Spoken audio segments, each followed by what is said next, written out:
Today, there's so much in our lives that influences us, our environment, the people around us.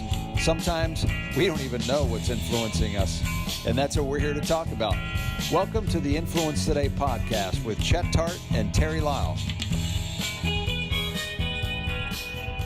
Welcome to another episode of Influence Today, the things that influence everything around us. And you know, I'm training some businesses, and we're talking about culture, and we're talking about everybody in the business influencing everybody with culture. I'm Chet Tart with Terry Lyles. We're broadcasting from Venture X in Palm Beach Gardens. It's on PJ Boulevard. If you're looking for a great place, an absolute great place to move your business, your company, it's Venture X. You should at least try them or look for them online or go to Facebook because they have Venture X Facebooks everywhere. So welcome to another episode of Influence Today. We promise you we're going to talk about coaching, why you need a coach, questions you should ask when you're looking for a coach, and some techniques that we use in coaching and see if that's part of something you want. In the last episode, we talked about why it's important to have a coach, right? Yes. You want to expand upon that a little bit further? Sure. It's critically important, and it's obvious. If you look at every great leader, president, sports athlete, they all have, you don't realize, but they all have some coach in the background. You're being coached on how to speak. You're being coached on what words to use in a speech. You're being coached on how to walk. You're being coached on how to dress. Yes. And all that is influence. And it's really important, Chet, because back in the day, like we talked about in another broadcast, you know, people would look at coaching like a form of therapy, which is still okay today. But it took on another form in the corporate world for coaching because it was looked at as a threat, like a weakness. Like if I need a coach or a therapist, there must be something wrong with me. And I would say early on, it's not there's something wrong with you. Maybe you just don't see what's right that hasn't happened yet. And maybe I could see something that could help you. Well, let me tell you what I know. And then you start the process. So the why of coaching is we all need coaches. You know, my wife coaches me. My son coaches me. I hear things from him and I'm like, wow, that's pretty powerful. You know, you have, first of all, everyone needs a coach at different phases in their life, even with different coaches. Because the coach that coached you in high school may not be the coach that can coach you in college or the pros. So you should have multiple coaches throughout your life as you grow and you learn. And if you're not open to coaching, you're not open to growth or success. It's really that simple. And it's really a powerful thing. When I first got into sales, I had a sales training course, and it's like going to the gym and working out a couple of times and stopping. I go, I don't see any changes. But as soon as I had a coach, I also realized that I needed a coach at the gym. So every day we would go, and you know, in the first 30 days you see nothing. It goes, maybe this is not working. But you know, we know it's continuous. So so when I started coaching, I put a couple things together. One, it's got to be continuous. You just can't do it for 30 days, 60 days, 90 days. One is that you really want to do this, emotionally get involved in doing this. The other thing is you have to be open-minded. You have to have feedback. I also believe in triggers. Yeah. I do think that the world triggers us no matter what you're watching on TV or what you're listening. So let's flip that around into positive triggers. And I also have people carry some cards around to remind them of certain questions or certain things they need to do. The key behind that is to making sure you track it every day, which is like a journal. Yes. And I believe in tracking, and I got to tell you, it works. Because when I go to the gym, we used to track how many times we did this rep, what we did, so we knew we were going. So you're organized. And some people are just not organized, so you do need a coach to organize for you, because I never had to take care of that book. He did. The last piece that I think that is missing in most coaching is the fact that you got to reward yourself at the end of the week if you did okay. Yes. Because that anchors that behavior. Would you agree? Absolutely, because we all have enough negative anchors. Shame, you know, oh, I didn't do it, I didn't complete it, I don't know what to do, I feel awful because I let someone down. So many times we are probably 3 times to 1, I'm going to assume, because of things I've done in the past, negative anchoring versus positive. 3-1. So think about one thing somebody said about you that was negative and you can't get out of your mind. Think about one thing somebody said that was positive and you hear it and go, yeah, but that was just, that wasn't me every day. That's I your could have done self-talk. better. By the way, that's another form That's of a coaching. whole other piece. Because you have to be coached on what you say to yourself because you're not aware. You're talking to yourself every few minutes. So what is coaching? I knew you were excited about this one. Well, yeah, because it triggered me. So what is coaching? Coaching is evaluating self-talk. So it's my self-talk. It's your self-talk on me as an influence and mine on you. So coaching is saying, let's clean the frequency. You probably, and I know I do, and you do, have words that we use that could discredit us or, propel us. And people just don't spend the time. Like I used the word try the other day, and somebody said, well, try. You either do or you don't. I'm like, no, but you don't understand what the word try means. That means I put in a dedicated effort. If you don't like the word try, I'll use effort next time. Or I'll use propelling. Or, I'm an etymologist. I can go on and on and on with words. I use the word, well, I hope that works. Well, hope. I'm not hoping. It's working. Do you realize if you cut the E off hope, it means hop. It means to elevate. It means to be excited. People just don't know what they don't know. So our own self-talk sometimes is limited not only by our vocabulary, but it's limited by our influence and our perspective. So great coaches should have a realm of understanding that says, maybe you have a bad connotation to that word, like stress. Stress is not only bad, it's good. It's how do you convert it from bad to good? And that's what I spent my life doing. So a good coach should have at least an arm around, here's what it is, here's what you're saying, and here's what I'm saying to you. I just challenged someone today on the very thing of hope. I mean, literally, it just happened today. Well, I hope this works for you. That's great. And they're like, I don't need hope. We're doing it. You don't understand the word hope. So I just coach somebody for free walking down a hallway. So we don't always know. I could pass by somebody on the street, as a homeless person. They could coach me. You just don't know where influence comes from. So you're looking for self-awareness too. Absolutely. And you've got to be willing to listen. Yeah. Well, the proverb says we can learn from ants. We can learn from an ant. Yeah, that's pretty profound. Well, let's get back to self-talk, because that is a whole area in itself. As I always say, when you walk into a room, how do you feel about yourself? Have you played the movie in advance? What happens when you walk in? Who are you going to talk to? What are you going to say?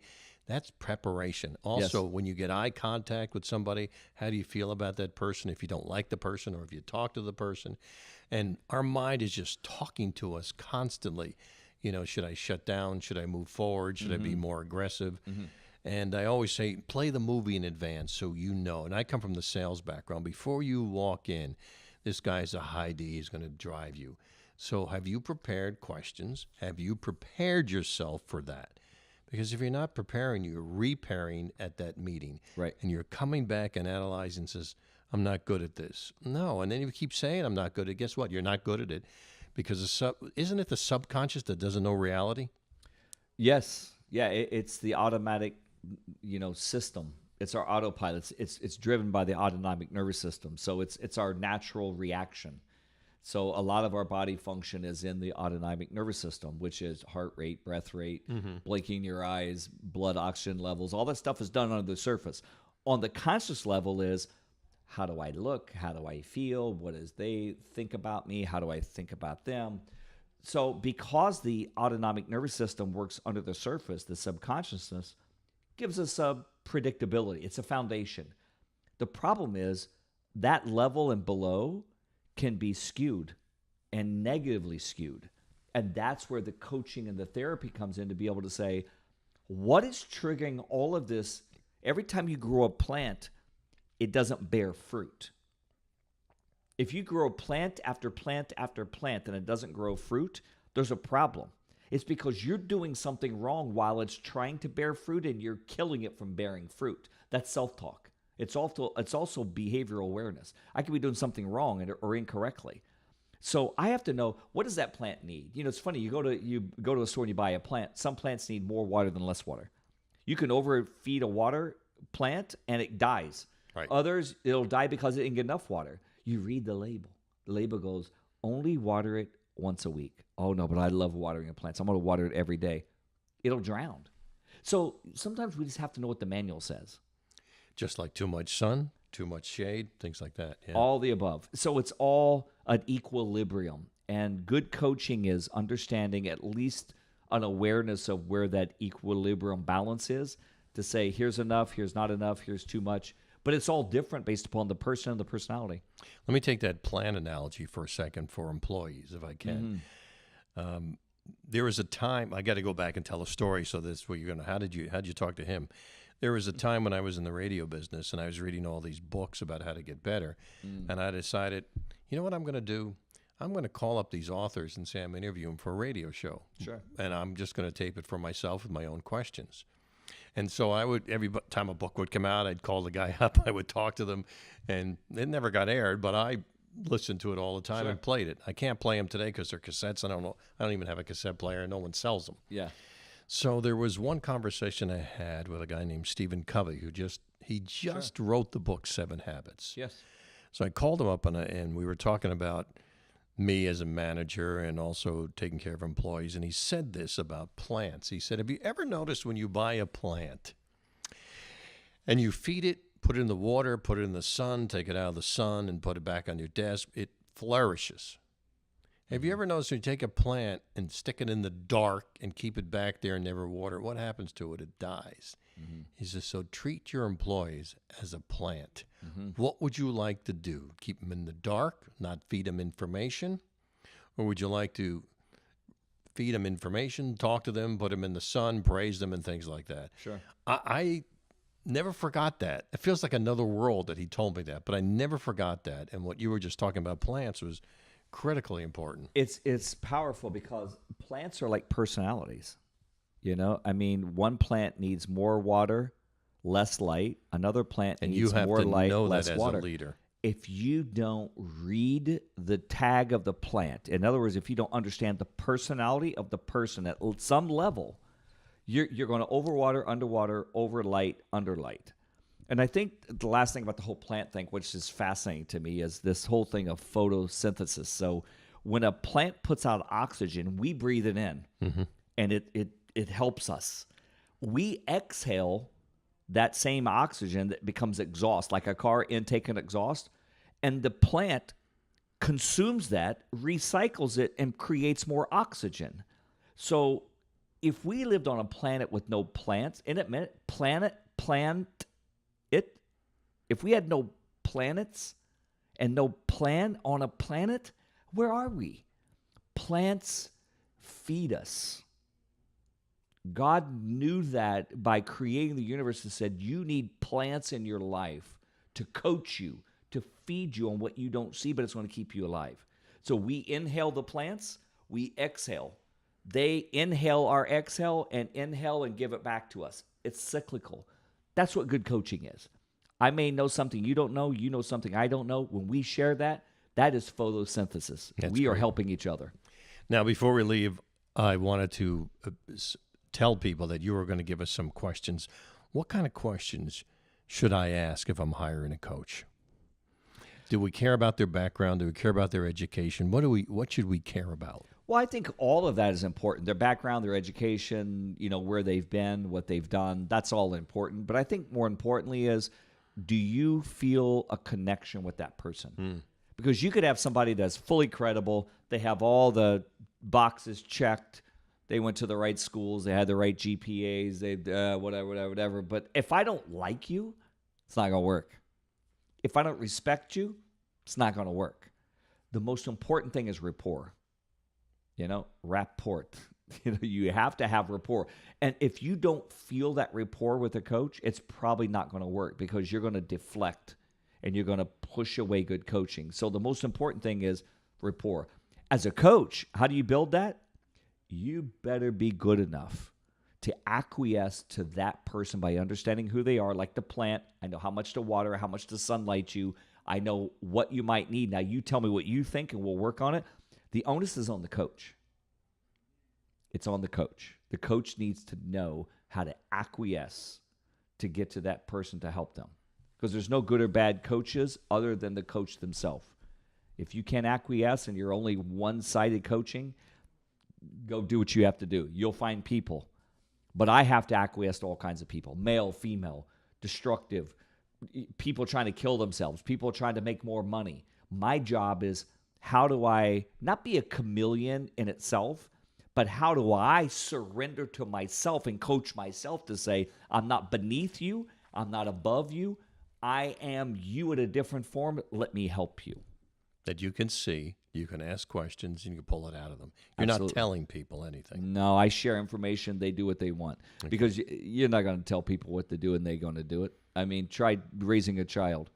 It's all back to 101. I don't know if you had this with coaching, is that there are times where I just won't coach somebody because they're not coachable. You know, if we Yes, go through absolutely. a process of asking questions and also a process of getting better, and they don't do any of the tracking or getting better, It's a waste of your time at that point. And also it's bad for me because they'll say it didn't work. Yeah, absolutely. And I've had athletes, professional athletes, actually I've worked with, and they were pushed to work with me because they were part of a team. And they didn't want to. They didn't want to. Yeah. And I had one simple question. Are you winning? And if you're winning, you don't need me. That's cool. But you're not winning. That's why management says you might listen to me a little bit. But if you're cool with that, I'm cool with that, because the other people I'm talking to, they're winning. Are you winning? And that usually would start the conversation of, okay, so what do we do? What does this look like? Because it's all about results. Right? Exactly. Coaches help people. Their whole life is about results. Get results. You can tell me how good you are, how great you are. That's fine with me. But you know what? What does that mean to my life? It necessarily doesn't mean anything. So it's all about, how do you translate? It's like language. How do you translate one language to another? You need an interpreter.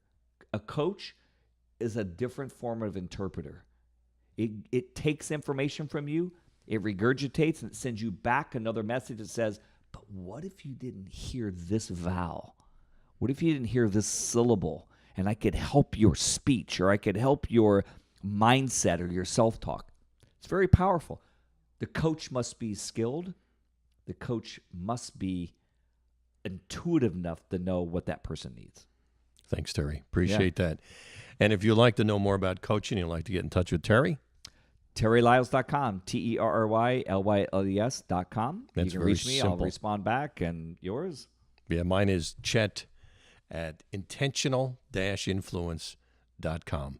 And be glad to help you out. And we're, again, being influenced by where we're broadcasting from, which is Venture X, Palm Beach Gardens. Mm-hmm. And Which is in Florida. Which is in Florida. Where else would Palm Beach Gardens be? They'll be like Detroit, New York, Yeah, right. San Francisco. It is in Florida. Right. Yeah.